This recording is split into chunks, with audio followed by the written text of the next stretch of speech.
Môžeme si predstaviť nejakú ženu, ktorá je niekde v oblasti Perzie, Mezopotámie alebo Stredomoria, ktorá má dlhé také červené rúcho, že prechádza niekde cez to mestečko alebo cez to trhovisko. Ako to bolo voľakedy v tých mestách, že v strede bol nejaký trh alebo nejaké centrum, tam, kde bolo najviac ľudí, tak ona prechádza tým centrom. Ale má tam na pozadí strach, lebo je to obdobie, kedy není dovolené ženám rozprávať. A už vôbec tým ženám není dovolené naciťovať sa na stvoriteľa. Respektíve aj rozprávať na tej úrovni, že tá žena to cíti, hej? Že ako keby o tom hovoriť smerom von. Takže ona cíti na tele to stiahnutie, cíti na nervovom systéme tú energiu toho napätia. Náš nervový systém totiž funguje tak, že keď nie sme úplne v bezpečí, tak my veľmi často zapíname do tej aktivity a to vôbec nie je pre nás zdravé. Ženské telo je uspôsobené na to, aby bolo v pokoji, aby bolo v bezpečí a ideálne by to bolo tak, aby žila v nejakej komunite, kde má láskavé, dobré vzťahy so ženami a aby tam mala muža alebo mužov, ktorí ju chránia a v tom sa vie, ako ona tak odovzdať, tak do toho uvoľniť. Ale bohužiaľ v histórii aj dnes, musím povedať, málo ktorá žena má také šťastie, že sa cíti v tom partnerstve alebo v tej svojej komunite takto, že sa môže uvoľniť úplne. Čiže ona to mala podobne. Mala nastavený ten nervový systém do tej aktivity. A to je veľmi dôležité, lebo keď si predstavíte, že keď sú tie bunky tela není v tom uvoľnení, tak to ovplyvňuje aj naše lono a našu jóny, ktoré by mali byť také uvoľnené. My sme vtedy napojení na Matku Zem a na našu vnútornú múdrosť. Hovorí sa, že žena má tie 3 posvetné energetické centra, to je lono, srdce, tretie oko. A vtedy sme naladení aj na to srdce, aj na tú dušu, aj na tú našu vnútornú múdrosť. Takže, keď je to telo v tom napätí, tak je v podstate žena trošku, nechcem povedať odpojená, skôr není úplne nacítená na tú jóny a na to lono. A zase to tmavé sily vymysleli dobre, keď vytvorili ženám prostredie, kde sa necítia bezpečne, lebo je to veľmi rýchly spôsob, ako ich dokázali vlastne odpojiť od tej ich sily. No a tá žena, ktorá tam kráča tým trhoviskom, tým mestom, ešte okrem tohto napätia cíti aj ohrozenie zo strany mužov, lebo v tom svete, v ktorom ona žila, tam bolo akoby takmer akceptované, že muži si zobrali ženu násilím. Nebolo to tak ako dneska napríklad na Slovensku, že je to tu ako trestný čin. Tam to bolo také, že žena bola považovaná za veľmi nízku hodnotu, hej. No a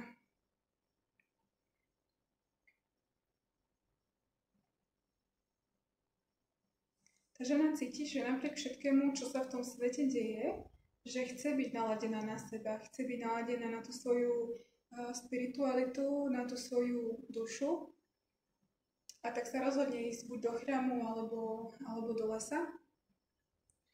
A keď chcete ma to vedieť, tak spontánne do také krátkej meditácie, keby ste chceli. Hej? Dobre.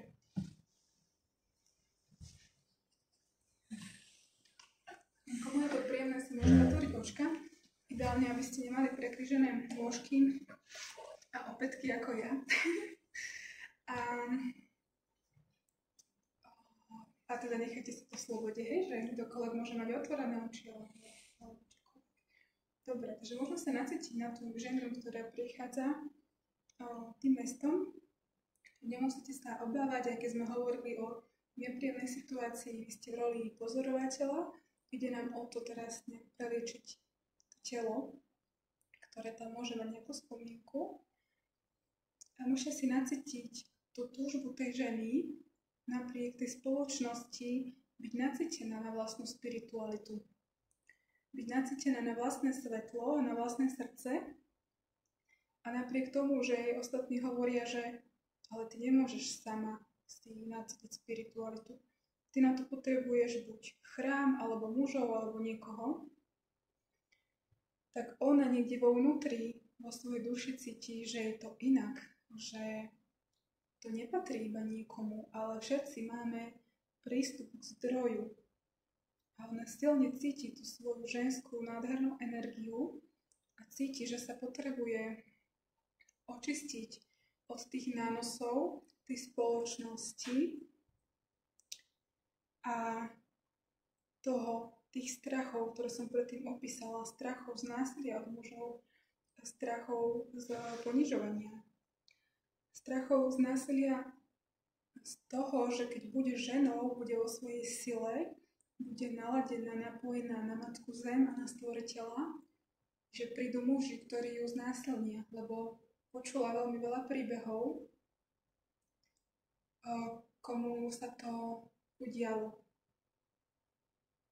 Zacíti proste vo svojej jóny, v lone, že niekde je tam pozostatok toho strachu a cíti, že ho potrebuje prepustiť. Potom sa nacíti na svoje srdce a povie si, aj tu cítim, že nie som úplne prijatá v tej komunite.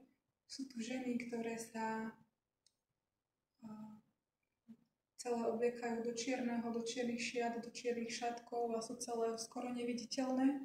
Vôbec nežiaria ako ženy, vôbec nekvitnú. A boja sa ukazovať to ženstvo a mnohé napríklad ohovárajú ženy, ktoré žiaria a kvitnú a sú napojené na svoju vnútornú múdrosť, na múdrosť tela, na múdrosť Matky Zeme a naladené na svetlo Stvoriteľa. A tak vidí po ľavej strane tieto ženy a po pravej strane tých mužov, ktorí nie sú prajní pre ženstvo, pre ženu v sile, ktorí chcú tú ženu skôr ponížiť, utíšiť, aby bola ticho, aby vôbec nemala kontakt so spiritualitou, aby tam umývala dlášky alebo počúvala, poslúchala, bola poslušná. Táto žienka si povie, že ona to cíti inak vo svojom srdci, nadýchne sa hlboka do srdca, nacíti si svetlo vo svojom srdci. Praví si, že neviem čo, kde a kedy, ale niekde vo vnútri cítim, že ja som prišla odinakiaľ domov, je niekde inde, nie tu na zemi a ja cítim tu nejaké napojenie, ktoré neviem pomenovať. A tak si povie, že počúvne tú svoju dušu.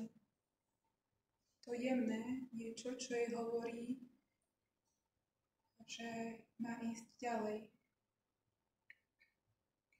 A tak sa rozhodne ísť najskôr do chrámu, prevziať svoju silu a potom sa rozhodne ísť do lesa.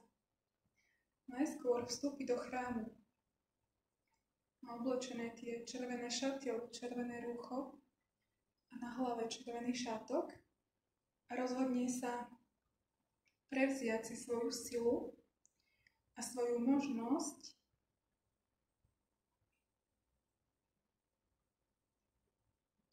byť napojená priamo na zdroj, na Stvoriteľa.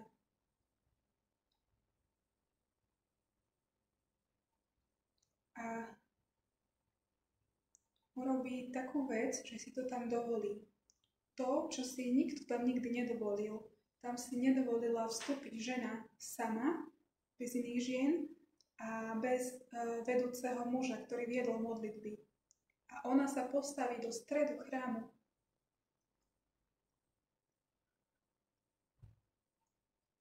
A cez vrch, cez strechu chrámu ju osvetľuje nádherné, žiarivé svetlo Stvoriteľa a prichádza jej nádherný pocit, že ona vie, odkiaľ pochádza. ona vie, že všetci patríme domov vo svetle a naše duše si naplánovali si zažiť viaceré príbehy, viaceré životy tu na zemi. A pocíti ten pocit, že ja to môžem cítiť. To sú ľudské presvedčenia a vytvorené pravidlá, ktoré nie sú v súlade s vôľou Stvoriteľa.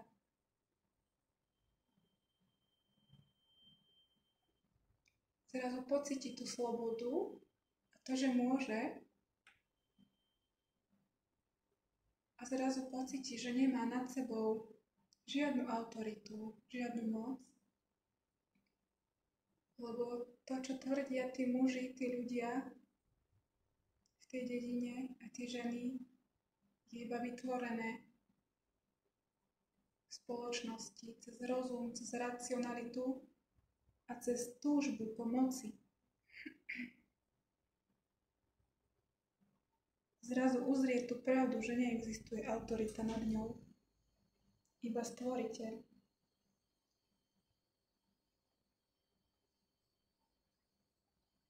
Zrazu pocíti, že ona je kúsok jeho, ona je kúsok Stvoriteľa.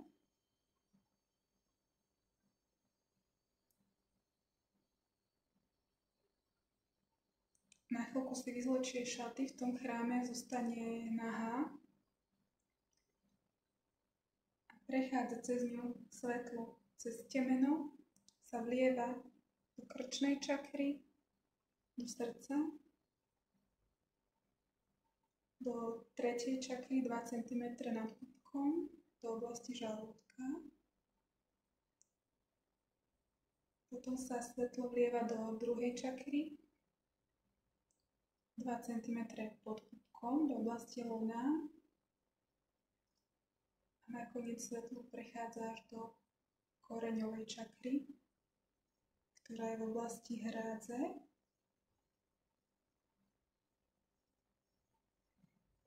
Potom tá žienka sa skloní k zemi, položí si ruku na zem a stekajú jej slzy, lebo zacíti energiu Matky Zeme a cíti, že ako jej dcéra bola odpojená, ako stratená. Teraz cíti, že sa s ňou môže spojiť. Ako by našla dávno stratenú matku. Energiu, ktorú tak dobre poznala jej duša z iných životov. Tak zacíti cez tú dlaň, cez tú ruku, zacíti zem, aj keď je v chráme, aj tak ju cíti. Požiada Matku Zem, aby sa s ňou mohla prepojiť.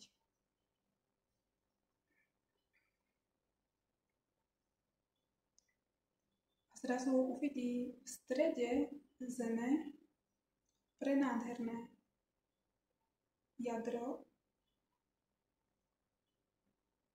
kryštály a energia Matky Zeme, kryštálov, svetlo tých kryštálov vychádza z jadra Zeme do jej koreňovej čakry.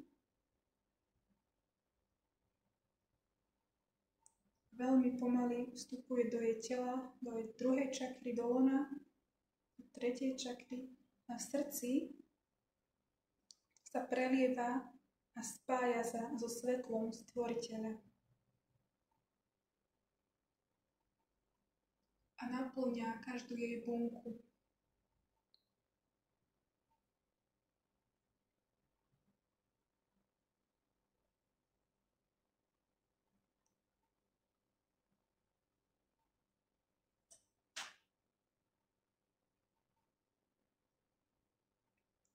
A naciťuje si tento prenádherný pocit toho znovu napojenia.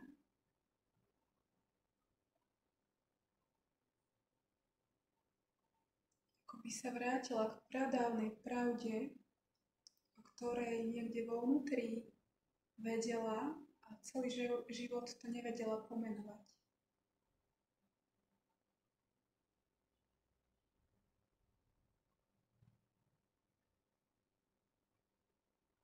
Potom sa s obrovskou láskou pozrie na zem, na matku zem a s obrovskou láskou sa pozrie do hore k stvoriteľovi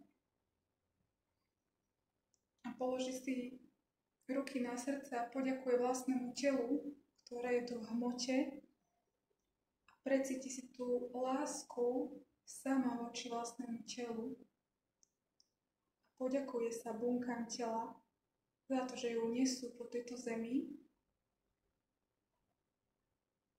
a že môže konať to, čo sem prišla konať. Ísť svojou cestou. Naplňať svoj plán duše alebo svoje poslanie.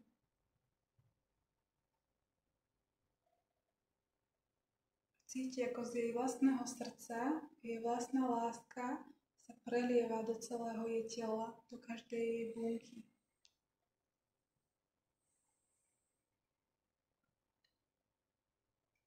Prepúšťa sa z toho tela všetko, čo je nepotrebné, čo bráni nejakému správnemu fungovaniu vnútorných orgánov alebo tela alebo pohybového aparátu. A púšťa sa do svetla všetko, čo je nepotrebné alebo negatívne vplývajúce.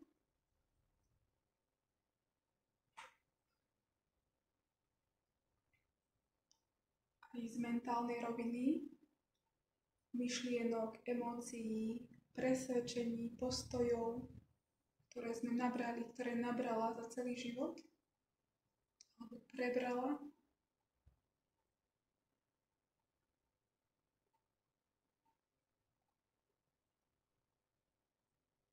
A cíti, ako na tie miesta, ktoré boli očistené, sa dolieva svetlo stvoriteľa.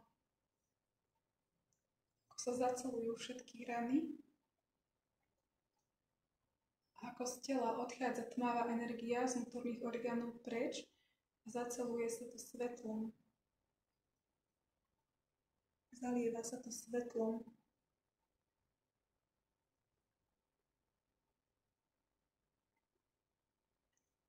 A potom s vedomím, že do tohto stavu vedomia sa môže kedykoľvek vrátiť, alebo v ňom aj byť, stále si oblieka naspäť červené rucho, dáva si červený šátok a s vďačnosťou voči stvoriteľovi, voči Matke Zemi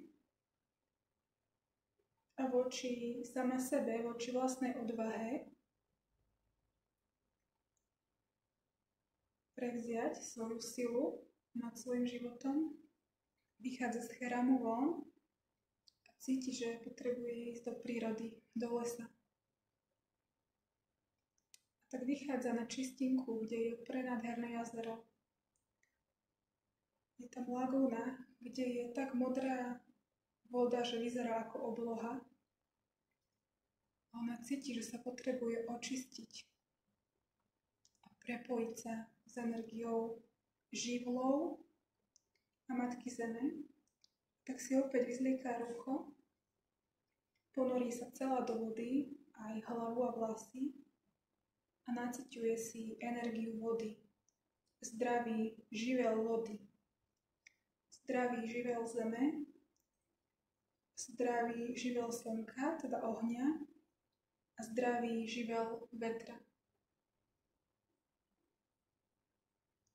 Prepája sa s nimi a cíti, že živly sú tu na to, aby s nimi pracovala, aby jej v dobrom zmysle slova pomáhali.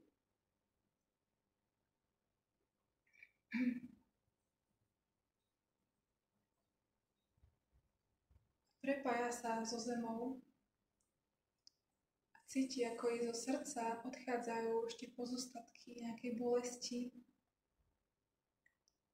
smútok z toho, čo nemohlo byť vypovedané.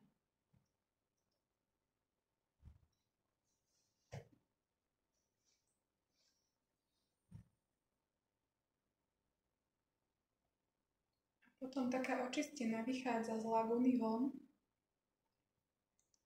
oblieka si šaty vychádza z lesa von a veľmi opatrne a pomaličky sa vraciame do tela tu a teraz. A veľmi pomaly a opatrne si nacíte prsty na rukách, na nohách. Môžete nimi aj pomrviť, aby ste nacítili telo tu, v tejto prednáškovej miestnosti. A keď vám to bude príjemné, môžete otvoriť očka.